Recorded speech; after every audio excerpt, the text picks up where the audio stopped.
Coucou les amis, comment allez-vous? J'espère que vous allez bien. Nous sommes actuellement le 20 février 2025. Et là, comme on peut voir, je vais commencer les semis. Je vais attaquer par les semis. Cette année, je vais faire une expérience des semis de poireaux. C'est la première année que je vais en faire. Alors, si vous voulez me suivre, venez me rejoindre.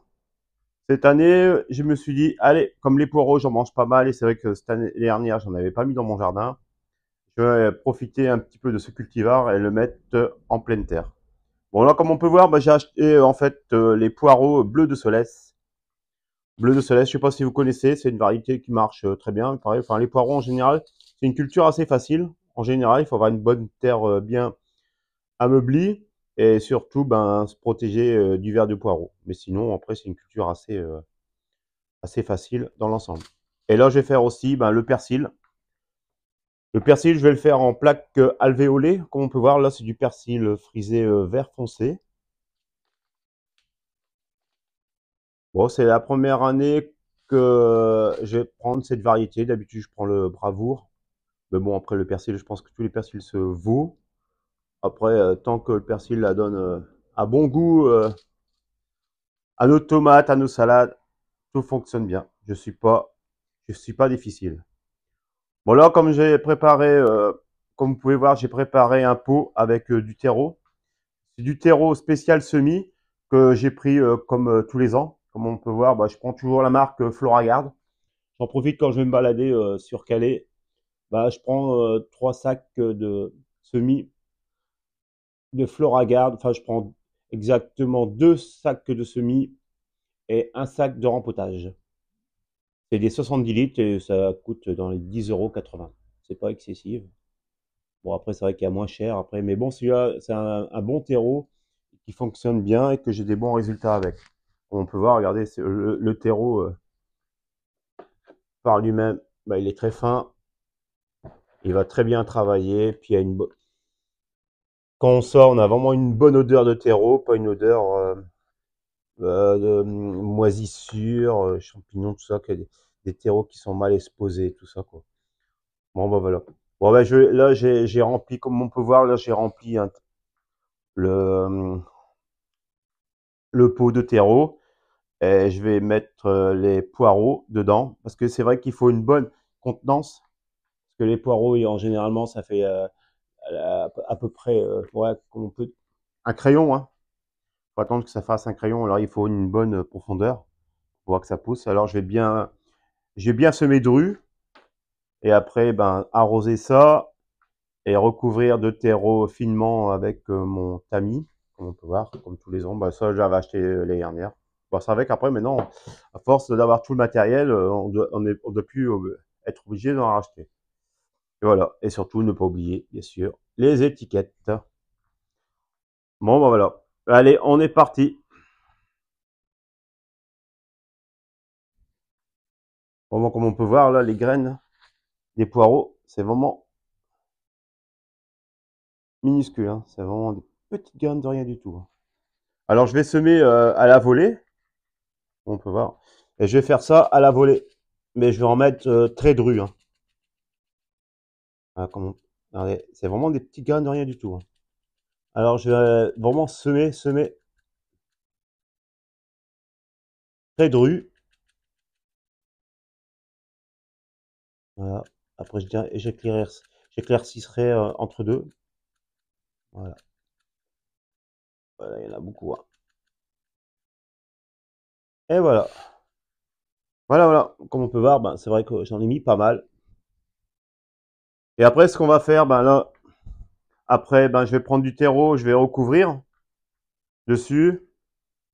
Je vais recouvrir légèrement. Légèrement, hein, c'est vraiment pour plus qu'on voit les graines, en fait, hein. C'est comme c'est des fines graines, il faut pas en mettre beaucoup, en fait, hein.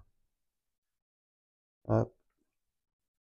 Voilà, c'est un peu toujours compliqué, c'est de filmer et de travailler en même temps. C'est vrai qu'en fait, j'ai un caméraman qui m'assiste pour mon travail. Voilà. Bon, et voilà. Et après, on arrose tout ça. Voilà. Bon, ça, ça prend pas des heures, hein. Bon, après, j'avais préparé mon pot. Surtout, prenez bien un pot. Moi, j'ai pris un pot Il y a à peu près 15 cm de hauteur, hein. Après, bon, on arrose. Bon, là, j'arrose avec de l'eau tempérée qui était dans la maison. Voilà.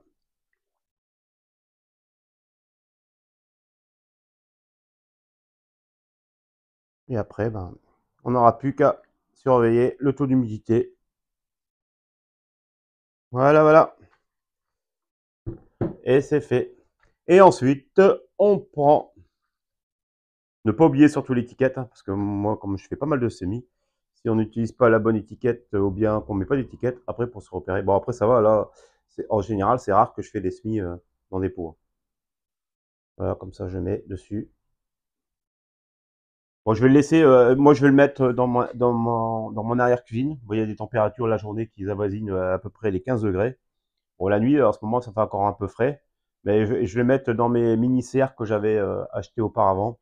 C'est des petites mini-serres, comme on peut voir. J'avais mis une planche dans le fond et tout, et après je mets la cloche par-dessus, et elle reste dans l'arrière-cuisine, comme ça je vais pouvoir laisser en plan. Parce que si je dois tout rentrer dans la maison, j'ai pas fini. Ça demande beaucoup de travail. Bon, ensuite, là, on va passer au persil. Bon, je vais le faire, le persil, je vais le faire en plaque alvéolée, comme les dernières j'avais fait. Et après, je ferai un semis directement en pleine terre à partir du mois de mars. Différence, comment ça pousse. Parce que des fois, je trouve qu'on on fait sur place, les plants ils sont plus beaux que quand on repique. Enfin, après c'est mon avis personnel. Je sais pas si vous avez déjà constaté cette différence. Après, bien sûr, le persil, vous pouvez le faire dans les contenants, hein. Après, moi, comme vous pouvez voir aussi, moi je récupère les contenants quand vous allez quand vous allez chercher de la viande ou quoi que ce soit. Et je nettoie les contenants et je mets dedans, comme ça vous fait des petites terrines pour faire les terrines pour faire les tomates, les piments, après les aubergines aussi on peut faire. Mais bon, comme j'avais acheté des plaques alvéolées il y a quelques temps, moi maintenant j'utilise toujours mes plaques alvéolées. Je les avais découpées au bon gabarit du bac pour les accueillir. Et après, moi je mets une cloche par-dessus. J'ai une cloche par-dessus, je vais mettre dans la petite serre. Et ça, je vais mettre aussi dans l'arrière-cuisine, tempérée entre allez, 15 la journée, et puis bah, la nuit, ça descend à 3, à 4 degrés, même quand il gèle, ça descend que 0. Voilà, voilà. Bon, bah allez, on est parti. Je vais remplir les alvéolés, enfin, exactement, la plaque alvéolée. Bon, ça, je vous le montre la dernière fois. Encore une fois, mais après, ça sera plus l'habit. Bon, comme vous avez pu voir, bon, j'ai pris mon terreau que je prends d'habitude. C'est vraiment un super terreau. Il va très bien à se mettre dessus pour boucher les trous. C'est une bonne qualité de terreau, hein. Parce que c'est vrai que maintenant, c'est pas évident de trouver du bon terreau, hein. On en trouve avec tout des. Après, c'est vrai on peut acheter un terreau moins cher et après le tamiser. Le passer au tamis, mais bon, après ça prend du temps. Après, ça dépend le temps que vous avez et tout. Chacun fait comme il veut. Moi, je procède de cette manière-là. Voilà. Et le dernier trou. Alors, hop. Alors, ce qu'on fait, on appuie, on écrase un peu, pas trop, hein. On écrase pour pouvoir remettre un peu de terreau dessus. Ah. Il faudra que j'achète une perche et après je remets par-dessus pour combler l'écrasement que j'ai fait auparavant. Ah. Voilà. Et après, on va pouvoir mettre les graines. En général, par trou, j'en mets, allez, je mets 4-5 graines. Je vais faire, c'est le persil, hein, je vous l'avais dit. Je mets 4-5 graines. Je fais des petits poquets, en fait, voilà. Et après, je remporterai ça au jardin. Surtout, bah, moi, je vais laisser. C'est vrai qu'il faut beaucoup de chaleur, il faut beaucoup de temps et il faut un peu de chaleur pour les faire monter, les graines. Bon, l'idéal, ils disent souvent, il faut les tremper dans l'eau. Mais moi, le souci, c'est que dans l'eau, après, pour mettre les graines sur le terreau, tout, ça colle et tout, c'est un peu contraignant. Alors moi, je mets directement les graines dessus et après, c'est vrai que ça met un peu plus de temps, mais bon, après, on n'est pas pressé, hein. C'est le démarrage de la saison. Voilà, voilà.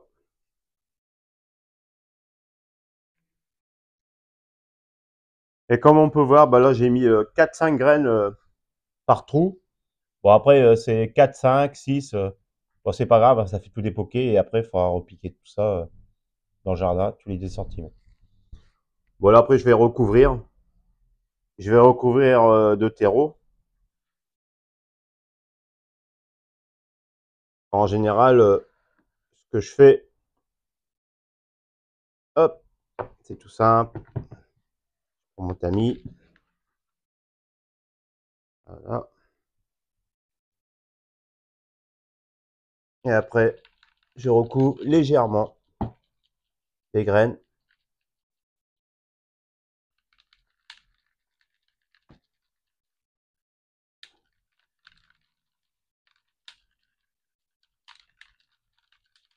Voilà.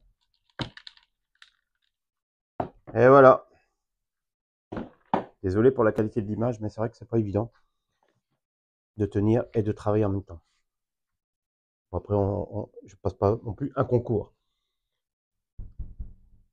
Voilà. Là, j'appuie bien.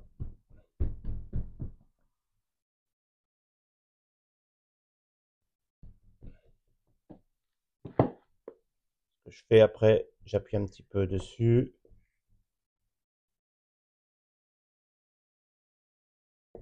Je tasse les trous pour que ça soit bien en contact avec les graines.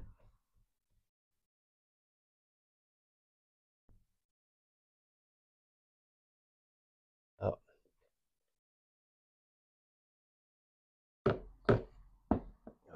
et après, j'enlève le surplus. Et voilà. Comme on peut voir, bah, le semis de persil est terminé. Maintenant, il n'y aura plus qu'à arroser. Ah, là, je vais arroser, en fait, tout simplement. Je vais faire au pulvérisateur. J'ai bien pulvérisé, ou bien je vais faire, non, je vais faire directement. On enlève la plaque. Je vais le faire directement avec l'arrosoir, délicatement.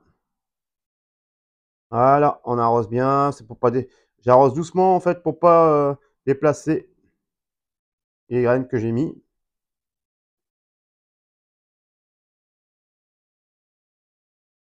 L'idéal, ça serait d'avoir une petite trempe, hein. Et encore d'habitude, je prends un coton-tige, je le plie au bout, et comme ça fait un jet très léger en fait sur la plaque. Il y a quelques graines qui réapparaissent un peu là. Voilà. Je vais remettre un petit peu de terreau.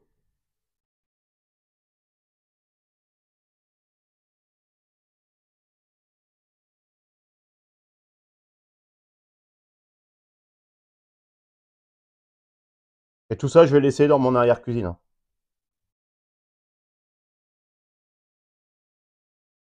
Voilà, voilà. Ensuite, ne pas oublier l'étiquette, comme d'habitude, qui va avec. Bon, je vais un peu racler, parce que j'aime bien. Et voilà. Alors, il y avait une bille agile qui s'était mis entre deux.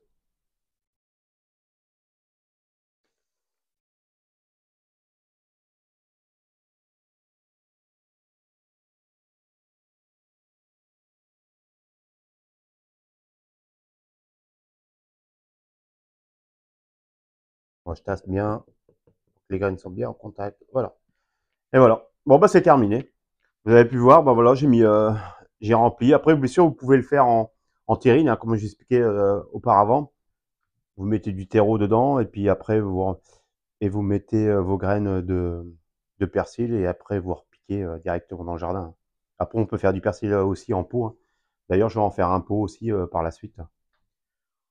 Bon, bah, j'espère que cette vidéo vous a plu. Bon, ça a été un peu contraignant parce que c'est vrai que là, j'avais du mal à prendre prise sur pour bien filmer en fait tout ce que je faisais. Mais bon, là, c'est la première. Après, là, ça va beaucoup, ça va aller mieux. Il faut reprendre la main, hein. C'est tout le début. Bon, bah, j'espère que vous, vos semis, ça avance bien. Bon, bah, sur ce, je vous souhaite bah, une bonne journée. Et la prochaine vidéo, bah, je vais attaquer les semis de poivrons et semis d'aubergines. Parce que ça me met beaucoup de temps à germer. Il faut au moins une température de 20. Alors ça, au départ, bah, je vais les mettre à la maison. Bon, tout ce que j'ai fait là, je vais les laisser dans l'arrière-cuisine, à une température, comme je disais, à 15 degrés. Bon, bah sur ce, je vous souhaite une bonne journée. À très bientôt. Bye bye. Et prenez soin de vous surtout.